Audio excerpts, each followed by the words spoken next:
कभी 84 लाख योनियों में नहीं जा सकता।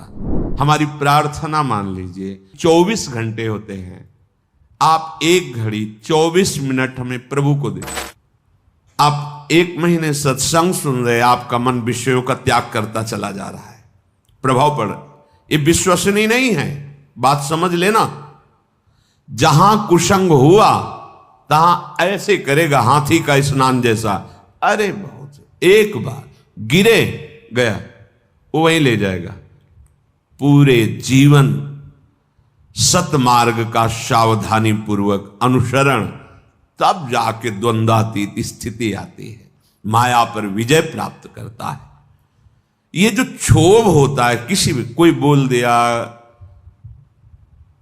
कटु बोल दिया, निंदा कर दी, उपहास कर दिया, हृदय में दुख पहुंचा, ये साधना की बहुत बड़ी कमजोर स्थिति है।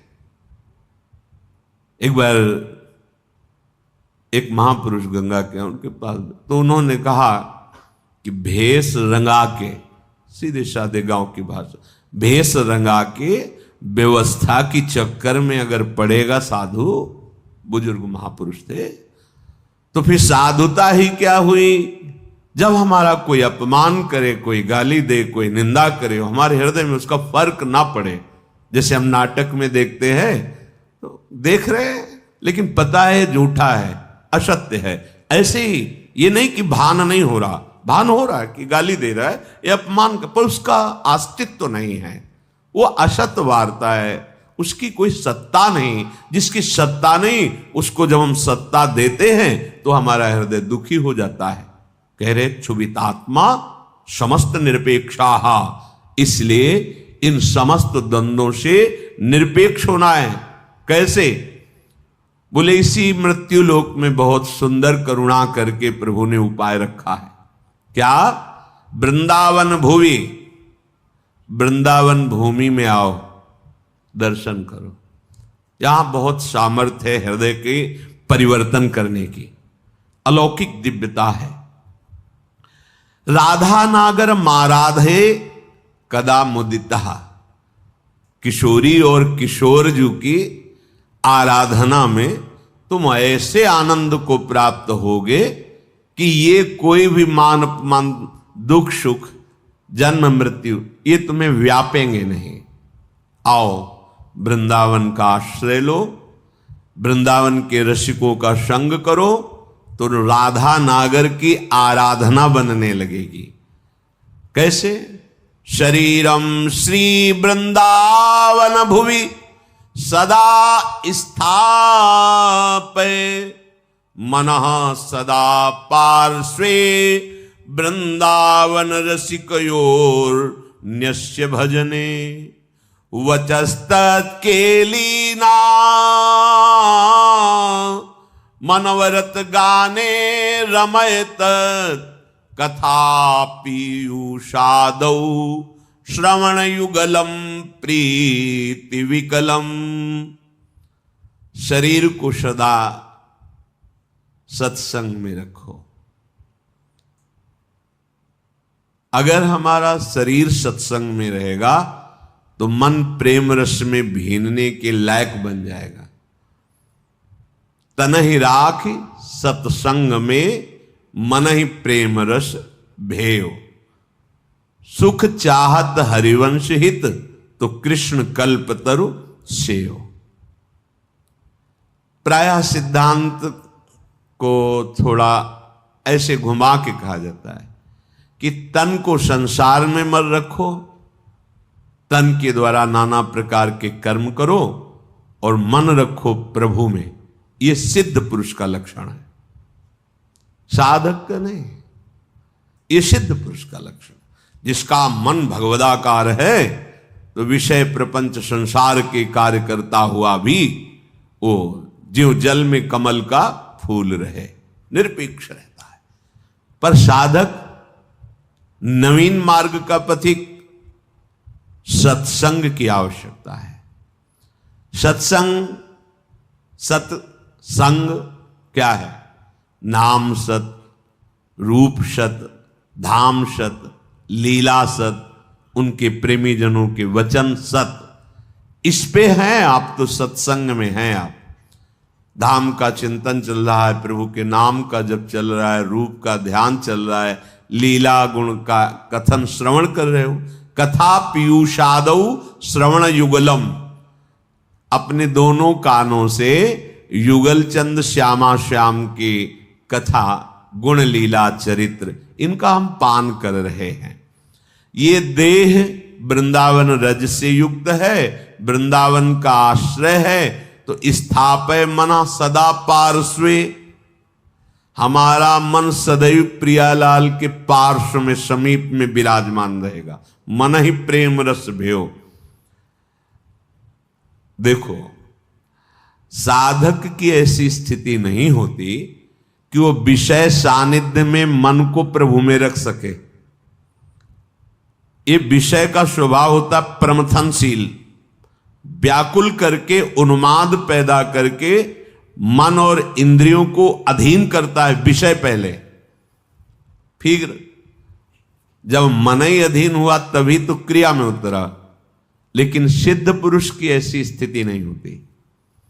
एक बार विदेहराज जनक से किसी महात्मा ने पूछा कि आप तो पूरा राजकाज संभालते हैं, पूरा रजोगुण का वैभव है, राजसी वैभव, आप विदेह कहे जाते हैं, कैसे विदेह? उन्होंने कहा कि ठीक, किसी समय बताएंगे, अभी तो अंदर से नहीं आ रही प्रेरणा, बताएंगे।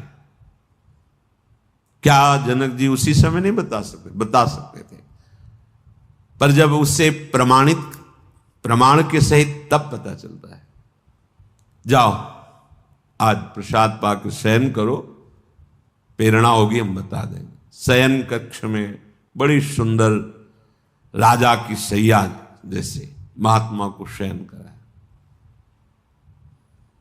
अर्धरात्रि में रानी से कहा, जाओ, आज्ञा है, शयन करो जाके उनके साथ। जेवी देखा स्त्री तो बड़े संयमी महात्मा थे।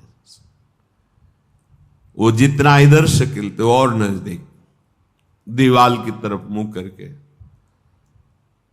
समय व्यतीत किया। सुबह आए, बड़े गुस्सा से बोले, ये क्या तरीका है आपका? जानते हो हम संत हैं। फिर तो क्या हुआ महाराज? शायद वो आपकी पत्नी ही थी, सैया में जाके लेट गए। फिर क्या हुआ? फिर हम शकीलते गए। फिर क्या हुआ? जब दीवाल मिली तो उधर मुंह करके पड़े रहे। फिर कोई आपको परेशानी नहीं हुई? बोले, हमने पीछे फिर देखा ही नहीं दीवाल की। तो तुमने उस शरीर को दीवाल क्यों नहीं मान लिया? उस शरीर को स्त्री शरीर मान करके भय करते रहे और दीवाल में आप संतोष कर लिए। अगर उसे ही एक दीवाल समझ लेते और आप यथावत अपनी शांति बनाए रखते। बोले, ऐसा कैसे हो सकता है? बोले, ऐसा हो सकता है जब एकाकार ब्रह्म स्थिति होती है। एक दिन वो आए तो देखा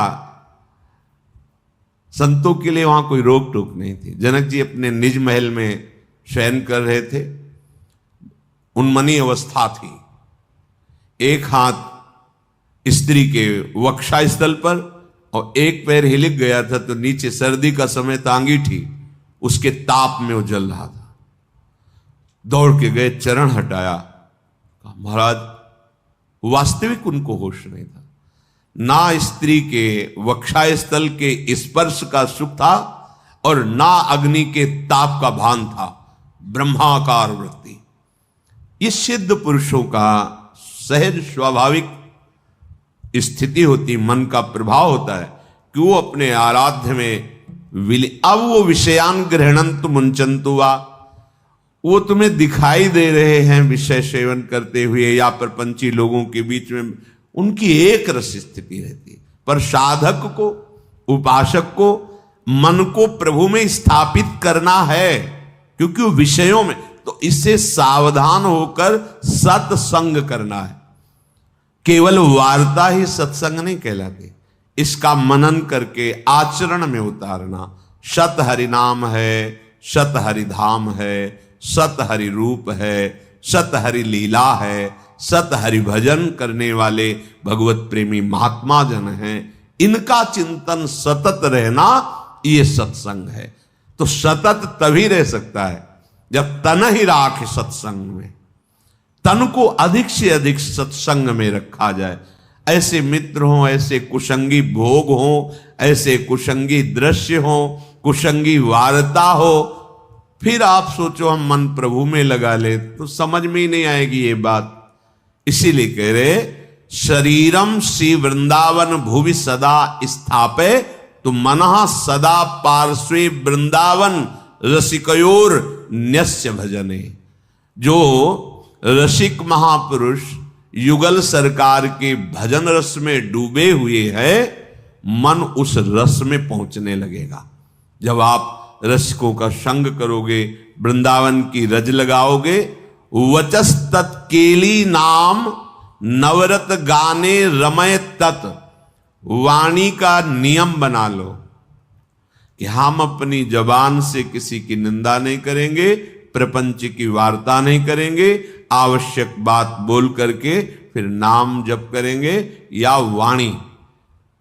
अगर बात आपको समझ में आ जाए तो ये जो श्रीमद् चतुराशी जी है, इसके जो पद है, पहली बात तो तुम्हारा कोई भाव न बने, कोई श्रद्धा न बने, और अगर एक बार 84 जी का पाठ 24 घंटे में कर लेते हैं, 45 मिनट लगेंगे रफ्तार से करने में, थोड़ा आराम से गाएंगे तो 1 घंटा, और अपने लोग जैसे मस्ती से गाते हुए परिक्रमा लगाते तो 1.25 घंटे में पूरा से आराम। एक 84 जी का पाठ करने वाला कभी 84 लाख योनियों में नहीं जा सकता। ये उन महापुरुषों के वचन हैं जिनके अधीन प्रियालाल है।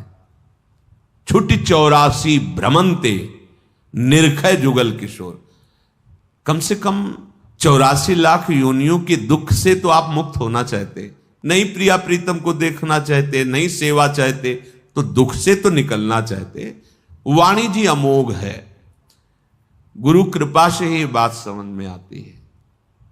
अगर चतुराशी जी के किसी भी पद को आप कंठस्थ कर ले, कोई एक पद, और उसी को 100 बार 200 बार अंदर अंदर गुनगुनाइए, फिर आप देखिए कैसे आपका हृदय निर्मल होता है, कितनी जल्दी आपके अंदर भागवतिक सद्गुण आते हैं। तो आप कीजिए, घंटों चलते हुए प्रपंच की वार्ता कर लेंगे, पद नहीं गुनगुनाएंगे। व्यर्थ में बैठे मन कल्पना में घूम रहा है, उसको डांट करके नाम में नहीं लगाएंगे। देखो, अगर सुख प्राप्त करना, इसीलिए हम प्रायः आपसे प्रार्थना करते रहते हैं कि ये आशीर्वाद, ये कोई कृपा या कोई पदार्थ दे दे, इस भ्रम में मत रहना।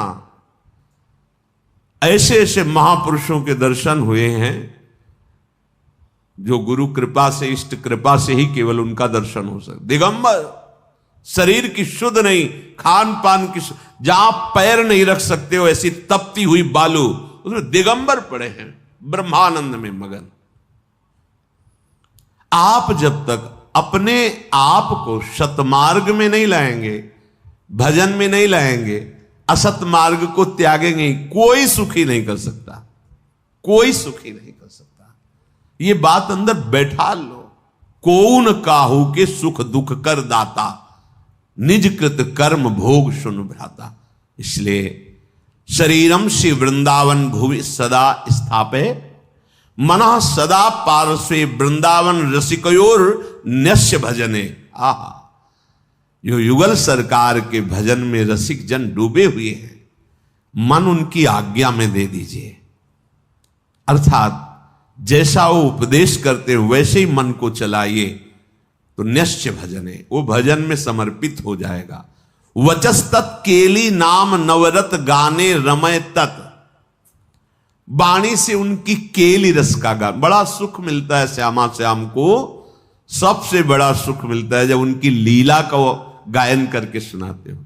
जैसे आप गा रहे हो, आज निकुंज मंजु में खेलत नवल किशोर नवीन किशोरी, अति अनुपम अनुराग परस्पर सुना भूत भूतल्प। ये जोरी मुस्कुराती है प्रिया प्रीतम की। बस ये जहां प्रसन्न भये तो क्या होता है, जब राधिका श्याम प्रसन्न भये तो नित्य समीप सुख खींच ले। बस हमारी बात बन गई, हमारे मन को समीप।